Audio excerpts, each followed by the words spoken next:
Adult Education Department की State Literacy Mission Authority Manipur की मित्यंग मखारा Imphal East District की Surveyor सिंगी ओइबा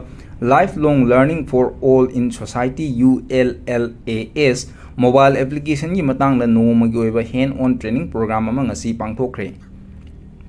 Babupara लेबा Adult Education Department की Conference Hall द पांगथोखिबा Hand On Training Program अदुदा Imphal East District की तोंगान मफम सिंगदगी लाकबा Surveyor हुमफु Adult Education Department की Senior Project Officer ओइबदा नतना State Literacy Mission Authority की Nodal Officer ओइना थौ पुरिबा गाइजाइपौ थाइमै Imphal East District Literacy Mission Authority की In Charge S Chatrajit याउना Department असिगी Official कयाना सरुक याखी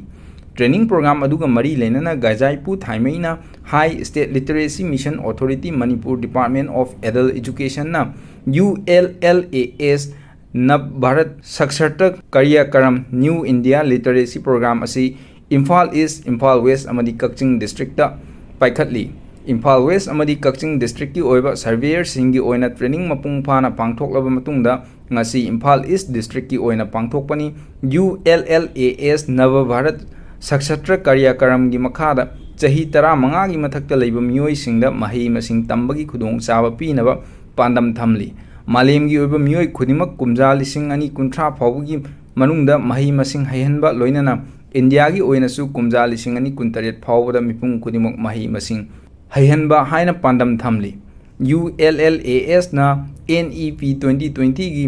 junana formal education Phangba ngamhoudraba miyoi singda foundational literacy, numeracy, critical life skill, basic education, vocational skill pinaba pandam thamli ningthi na train tawraba miyoi sing asi national level da bangthokpa assessment test amada yawgani loinana miyoi sing asibu mahi masing tamlei haibigi certificate issue tawgani haina gajai thaimaina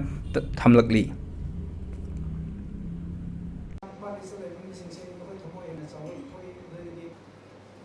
Talents na pige sa mga ipon na volunteer services to yung tare. So person na okay da pag having to be Instagram na nasa apps na happen here at the demo survey works sa tingin to sa ko. To be meron na okay na kumang social distancing ko kaya na kasi to ta rin pa is na mama ko. Ano progress na yung ngayon man competition na yung may program se. Maka problem ulas ko lang ng ngayon. Masi sida larik haiti Tegi, India asli function sida asli program volunteer, literacy worker, official asli lawo do tarba adu hembai 2030 se